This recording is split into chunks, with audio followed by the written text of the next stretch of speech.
Hello, everyone.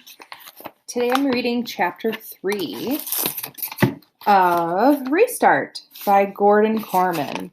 Now, this chapter is from Chase Ambrose's perspective. I recognize the school, not because I remember it. It's just that Mom drove me by here a few times over the last couple of weeks to make sure I'd be sort of familiar with the place. It's called Hiawassee Middle School, and it turns out I'm the star of just about every team they have. Or X-star. Until further notice, I'm on the disabled list. I get this information from my mother on the drive to my first day of 8th grade. It's just the two of us now since Johnny's back at college. Mom's trying to fill me in on my former life so I won't be caught by surprise, like when that psycho girl dumped frozen yogurt on my head. Funny. She was sympathetic when I told her about that, but she didn't seem very surprised. Like we live in a town where people attack each other with desserts all the time. Oh, she replied airily. Young girls can be oversensitive, especially with a popular athlete. She smiles at you, you don't smile back, she takes it personally. But I did smile back. She's the one who didn't. She went straight for the yogurt. She rolled her eyes. What do you want me to say, honey? I don't even know who this mystery yogurt bomber is. But here's the thing. I think she did know, or at least she could make a pretty good guess. Why would she hold that back? It wasn't like those first days out of the hospital when she was a stranger to me, and I must have seemed plenty unfamiliar to her. Now, as we pull to the curb in front of the school, she's pumping me up with details like names of friends and teachers I get along with. Yet I still can't shake the impression that there's something being left unsaid. But, I prompt. She reddens. But what? I put it to her. Tell me the part you're leaving out. 13 years is a long time, Chase. There's no way I can fill all that empty space for you while we're parked at the side of the road on the first day of school. You're going to hear things about yourself, good and bad, that might surprise you. Just keep your cool, okay? Now, what's that supposed to mean? I asked. She answered, and now I know even less than before. Her face is the color of an overripe tomato. I don't push it. I'll find out soon enough. There are hundreds of kids pouring in the front entrance. Everybody seems to know everybody else. Backslaps, high fives, flying everywhere. Several of them fly in my direction, and I smack hands, bump fists, and try to look like I belong, which I definitely don't. I also get some strange looks, and a few kids meet my eyes and then furtively look away. I'm guessing this has something to do with the scrape on my face and my immobilized arm and shoulder. Mom warned me that a lot of people probably heard about my accident, but nobody knows the amnesia part. I have to get ready to explain that to a lot of friends who can't figure out why I don't recognize them. The teachers and office staff had to be told, of course. It's our boy! A single bellow rises above the general chatter as soon as I enter the building. I don't know the kid, but I'm willing to bet he's one of my football buddies, judging by the size of him. From out of the hubbub of the foyer, guys who are almost as big are converging on me, slapping at me, calling me their boy. Guys, not the shoulder. My mind is reeling. How am I going to explain to this welcoming crowd that I haven't got the faintest idea who any of them are? I start to feel a little dizzy. Chase! Two more football players elbow their way to my side. To my surprise, I actually recognize this pair. They're the guys from the pumpkin smashing picture on my phone. Mom pointed them out in my lacrosse team photo as Aaron and Bear. Apparently, they're my best friends. Dude, good to have you back, barks Aaron, the taller of the two. In person, he has the closest thing to a full beard I've ever seen on a middle schooler. We tried to come by, but your mom said you were on bed rest.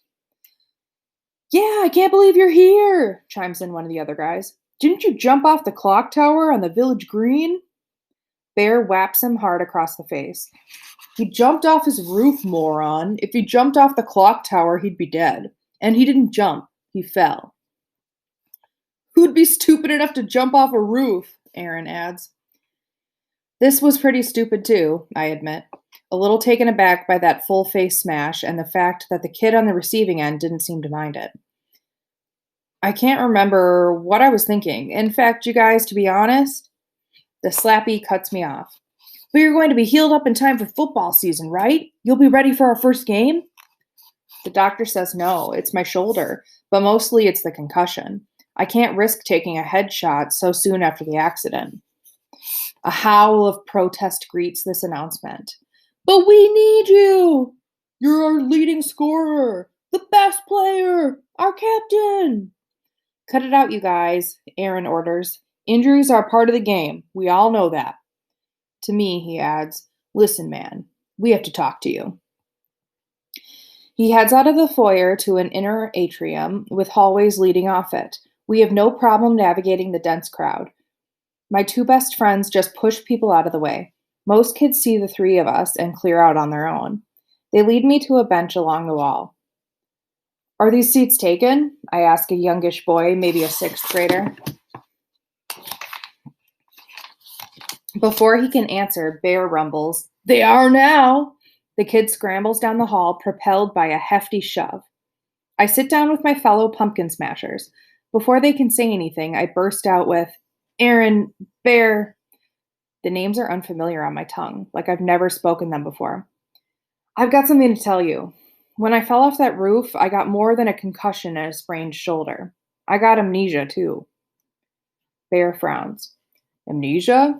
You mean you forget stuff? I shake my head sadly. Worse, I forgot everything, like my whole life before I fell. I motion around us. The school, these people, all new to me. I wouldn't even know you guys except your pictures are on my phone. As it is, I don't remember anything about us. I know we're friends because my mother said so, but everything we did together, that's gone. I catch them eyeing each other like they don't believe me. It makes me mad until I consider how I'd react if a longtime friend told me the same thing. Here I am, the kid they've known all their lives. I look the same, talk the same, and I'm telling them that all our history is completely wiped out. I don't blame them for thinking I'm joking. It is a joke, just not a funny one. I speak again. It's not just you guys. Think how it feels to see some random stranger instead of your own mother. Your brother, your dad, and trust me, I'm not loving the thought of dealing with 800 kids in this school who think I'm dissing them because I can't remember who they are. Bear stares at me hard. Wait, you're not kidding, are you? I wish, I say fervently. He's stunned. Wow. Aaron leans forward practically into my face. Yeah, but your memory's going to come back, right? There's an urgency in his voice. He must really hate it that I'm missing out on the good old days. Some of it, maybe, I reply, but also maybe not. The doctor says it's impossible to know. They look at each other again, and there's no mistaking how freaked out they are. I feel a surge of warmth toward these two, my best friends. I have a giddy vision of my phone screen, the three of us brandishing the baseball bat with the ruined jack-o'-lantern, the good times. Guys, I try to reason with them. I'm still me, even if I don't remember the stuff we did together. We'll do new stuff, better stuff. Oh, yeah, totally, Bear exclaims. And if you can't play football, you'll be good for lacrosse in the spring, right? The doctor said I should be okay by then, although we'll have to see. There you go! He sounds upbeat, although I'm pretty sure he's faking it. This can't be an easy thing to process.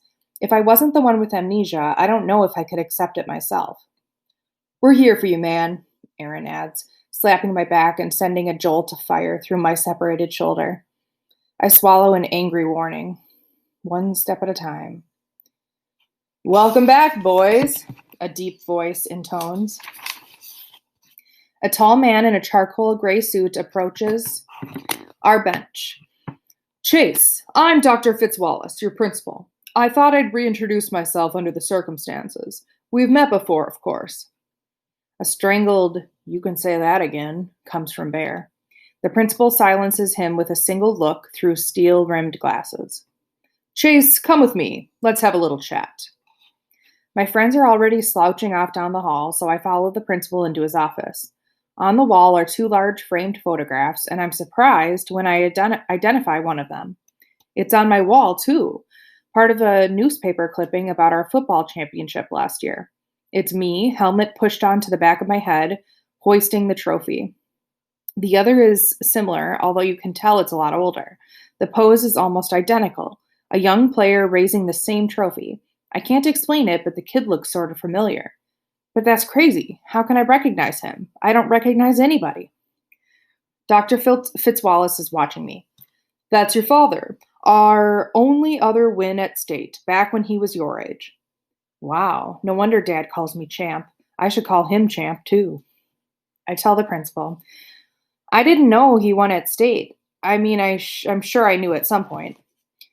That's exactly what I'd like to talk to you about. Have a seat, Chase. Dr. Fitzwallace waves me into a chair. I have to confess, this is a first for me. I've never had a student suffer amnesia before. It must be very upsetting for you, even a little frightening. It's pretty weird, I admit. Not remembering anybody. It's like I'm surrounded by all these people, but I'm still alone. The principal sits down behind his desk. I hope we can make the situation a little easier on you. I've alerted all the teachers and support staff, so we're ready for you. If you have any issues, just have whoever's involved get in touch with me. I thank him because that's what he seems to expect me to do. One more thing. He leans back in his chair, and when he speaks again, it's slowly and carefully, as if he's trying to get his words exactly right. This is an awful thing that's happened to you, but it's also presenting you with a rare opportunity. You have the chance to rebuild yourself from the ground up, to make a completely fresh start. Don't squander it. I'm sure you're not feeling very lucky, but there are millions of people who'd give anything to stand where you stand right now, in front of a completely blank canvas. I stare back at the principal. What is he talking about? I'm struggling to discover the person I was, and he wants me to change? What was so wrong about the old me that now I have to be somebody else? That was chapter 3 of Restart by Gordon Korman. Make sure you answer your questions on Seesaw.